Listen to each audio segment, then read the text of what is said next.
nós víamos um grande ascenso, um grande avanço no movimento operário sindical, urbano, rural, inclusive organizações no campo que não eram exatamente sindicais, mas voltadas para a questão da terra, como as ligas camponesas, os sindicatos com a forte influência da Igreja Católica, mas também com a presença marcante do Partido Comunista.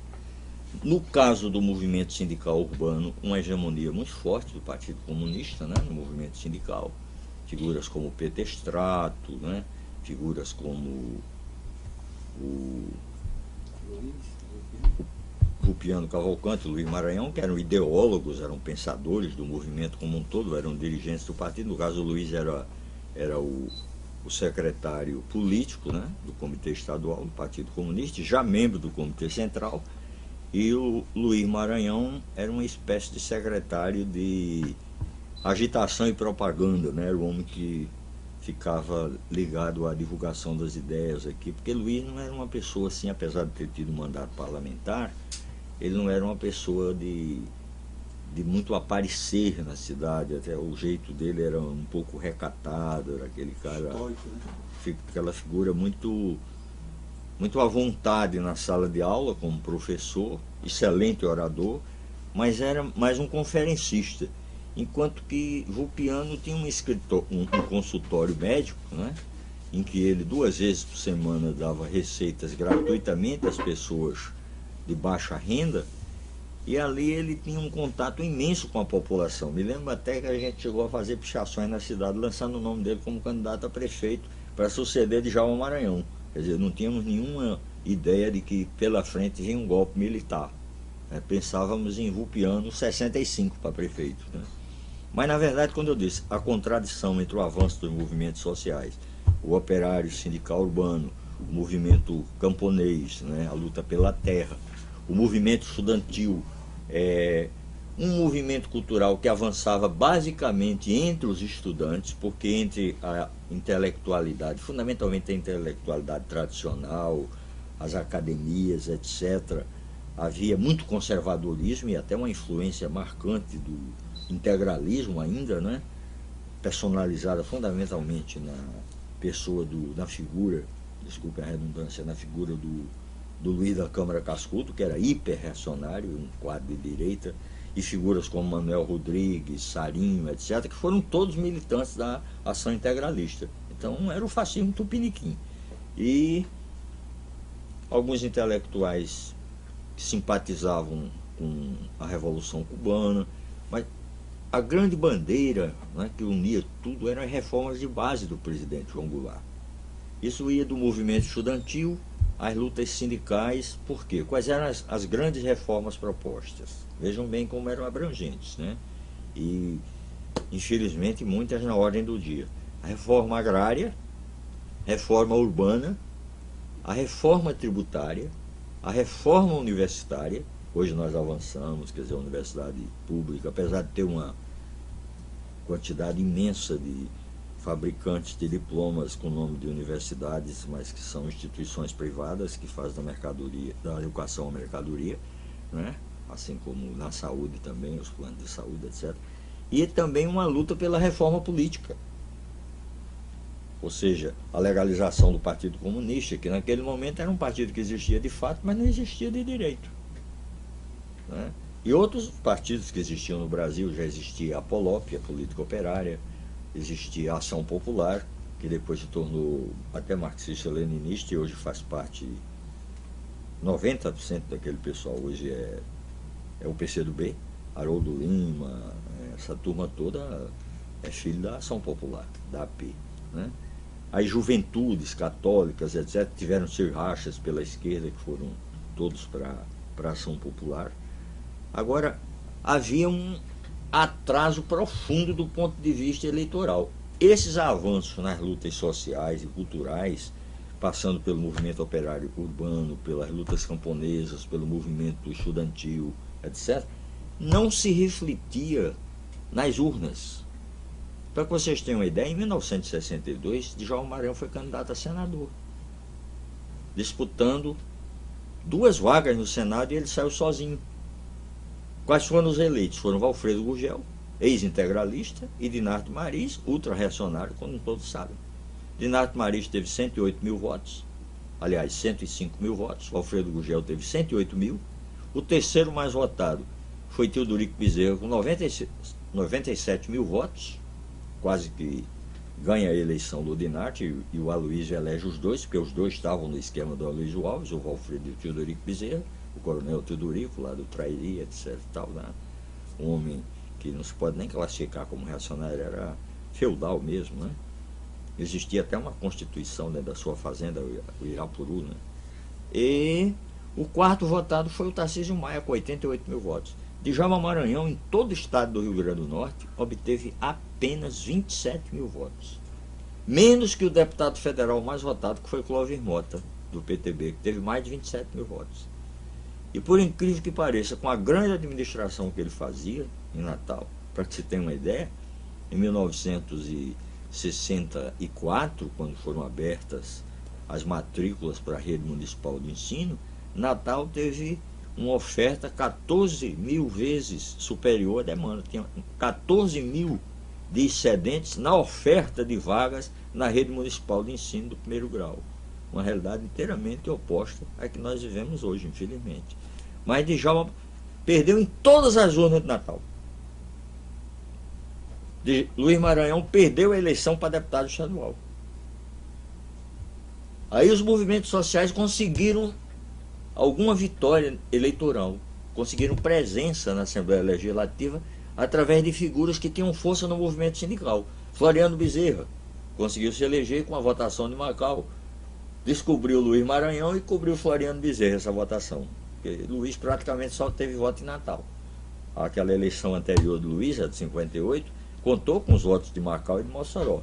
Mas Floriano, com apoio do pai Venâncio, que inclusive era prefeito de Macau, e ligado ao UDN, ligado a Dinarto Mariz, que é de Floriano, é uma figura que escapou das influências desse grupo político. Mas foi eleito pela aliança UDN-PST. Não é? Floriano Bezerra. E pelo PTN, que era uma dissidência do PTB, presidida no Rio Grande do Norte pelo Zé Rocha, que ainda hoje é vivo, né? Faz parte aí do judiciário na área do trabalho, desembargador aposentado, alguma coisa. Um líder ferroviário chegou também a deputado estadual, Geroncio não, o Cesário Clementino de Mossoró, né? Então, o que nós perdemos na figura do Luiz Maranhão, os movimentos sociais expressaram através das figuras de Floriano Bezerra e do Cesário Clementino, líder ferroviário de Mossoró. Foram caçados, obviamente, né? Torturados, caçados, etc. Djalma Maranhão tinha sido, antes de prefeito, eleito, inclusive numa chapa que era lote Jango, lote para presidente, Jango para vice, a Luiz Valfredo, Maranhão Gonzaga, Luiz Gonzaga dos Santos, vice-prefeito. Naquele tempo se votava para vice, não tinha voto casado, né? Luiz Gonzaga enfrentou 4 adversários que apoiavam o candidato de Dinarto Mariz, que era Luiz de Barro, mais um, que era a luizista integralista, que era o Rubens Massu, da colônia sírio-libanesa.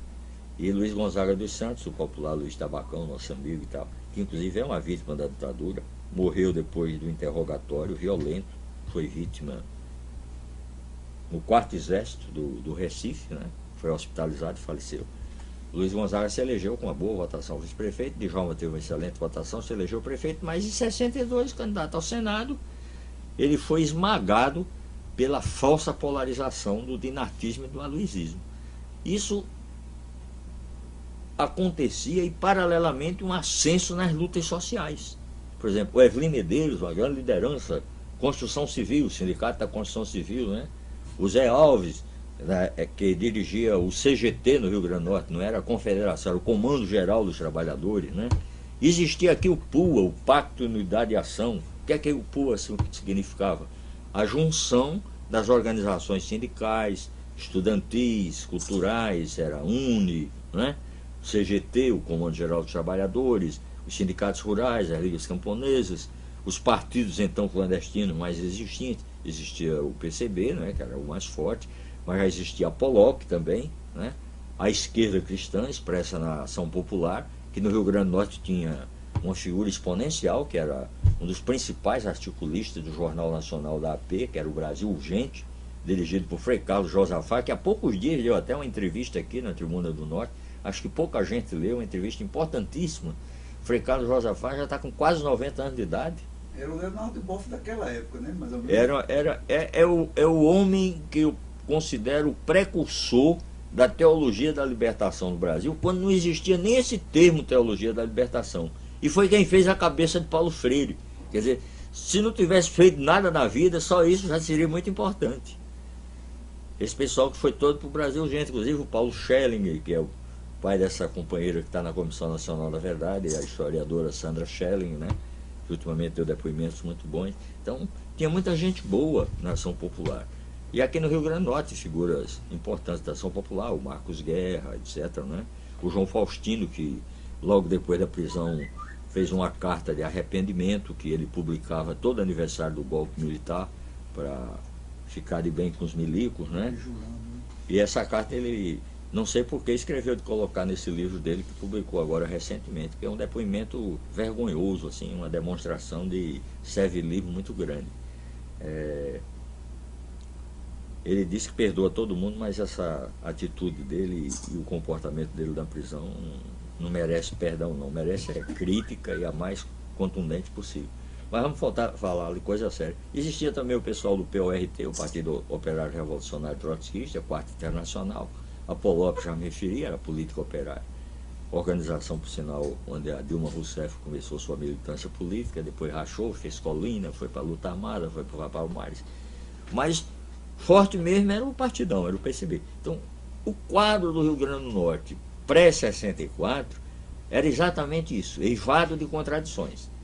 Do ponto de vista político-eleitoral, com domínio de todos os meios de comunicação, duas oligarquias, né?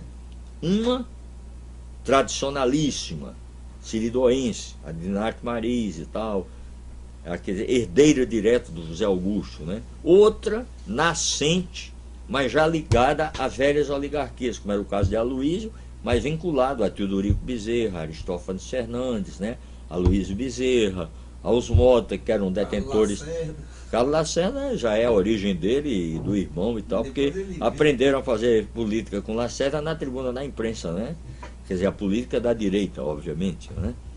Depois a Aloysio teve algumas atitudes, né, aparentemente avançadas à época do governo, para capitalizar iniciativas do presidente João Goulart, como no campo da educação, o método Paulo Freire, teve até uma forma piloto aqui no município de Angicos, a energia de Paulo Afonso, que o João Goulart veio inaugurar aqui, aquela coisa toda, que foi talvez um dos atos públicos que eu vi com mais gente, né?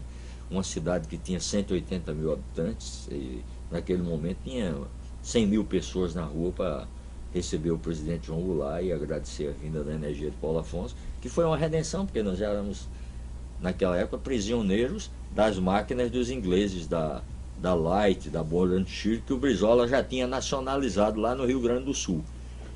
E também no pré-64 nós temos vivido uma experiência riquíssima, que foi a chamada Campanha da Legalidade, que o Brizola comandou no Rio Grande do Sul para garantir a posse do presidente João Goulart. Quer dizer, as pessoas em casa ficavam ligadas em rádios do Rio Grande do Sul, porque aqueles rádios antigos tinha o dial, e você tinha lá a Rádio Farroupilha, a Rádio Piratini e tal, e o Brizola falando para o Brasil todo. E apesar do golpe do parlamentarismo, o tal ato adicional, que depois derrubamos no plebiscito, já no começo de 62, né? O parlamentarismo no Brasil foi uma experiência que não teve nem um semestre de vida, e cada mês era um primeiro-ministro novo, mudava todo dia, então não vinculou, não vingou mesmo, né? E depois teve um plebiscito e ele foi derrotado de vez pelo presidencialismo. Nesse meio tempo você já vinculado à questão da política estudantil? Eu, militante no Colégio Estadual do Ateneu, né? Entrei no Ateneu em 1961, quer dizer, peguei o golpe, a tentativa de golpe pós-posse renúncia do Jânio, como estudante do primeiro ano ginasial do Ateneu, em 1961. Tinha acabado de completar 12 anos de idade e estava me aproximando da juventude comunista, né? Porque tinha o partido e tinha o JC, que era uma espécie de escola para você ingressar formalmente no partido. Mas ingressei formalmente no Partido Comunista Brasileiro em 1962. Então já lá se vão... 13 anos de idade. Eu ia completar 13 anos de idade, ia fazer 13 anos, né? Ainda estava com 12 anos, porque foi logo no aniversário do partido. Eu sou do mês de julho e o aniversário do partido é em março, né? 25 de março. Então eu ainda tinha alguns meses com 12 anos. Mas foi uma grande escola política para mim. E o golpe militar nos pegou a todos de surpresa, né? Eu me lembro muito bem, em 64, no dia 25 de março, né? Aí eu já no partido, o pessoal até, eu tinha um apelidozinho que, de inspiração bíblica, não tinha nada a ver com capital nem com marxismo, né? Porque como eu era o mais novo, me chamava de Benjamim, aquele irmão mais novo, né? Na passagem bíblica. E nós fomos ali para a sede do partido. O partido não era legal, mas tinha sede, todo mundo sabia onde era. Porque desde Juscelino tinha uma legalidade de fato, né? E usávamos legendas de outros partidos, como o PST, o PRT, o Partido Republicano Trabalhista. Quem mandava no Brasil era o Tenório Cavalcante. O PST no Rio Grande do Norte era dirigido pelo Claudianor de Andrade, Claudianor Telógio de Andrade. Havia essas legendas menores, né? O Partido Socialista Brasileiro era legal, dava legenda para o Djalma Maranhão, né? Ele foi candidato, inclusive, a senador pelo PSB. E existiam legendas assim muito localizadas, como o PR, que era uma legenda do Partido Republicano, apenas de Minas Gerais, o PL, Partido Libertador, que defendia o parlamentarismo, que só existia basicamente no Rio Grande do Sul. Então, o Brasil tinha 10 partidos políticos, né? E os maiores eram o quê? Era o PSD, o Partido Social Democrata, que representava o latifúndio, a UDN, a burguesia latifundiária e a urbana, o PTB, getulista, com alas à esquerda, o PTN, uma dissidência, o Democrata Cristão, cuja figura mais importante do Brasil era o Franco Montoro, né? Então, esses eram os partidos assim que marcavam mais. Sim, o PSP, que tinha uma grande força em São Paulo, o Partido Social Progressista, que tinha à frente a figura do Adhemar de Barros.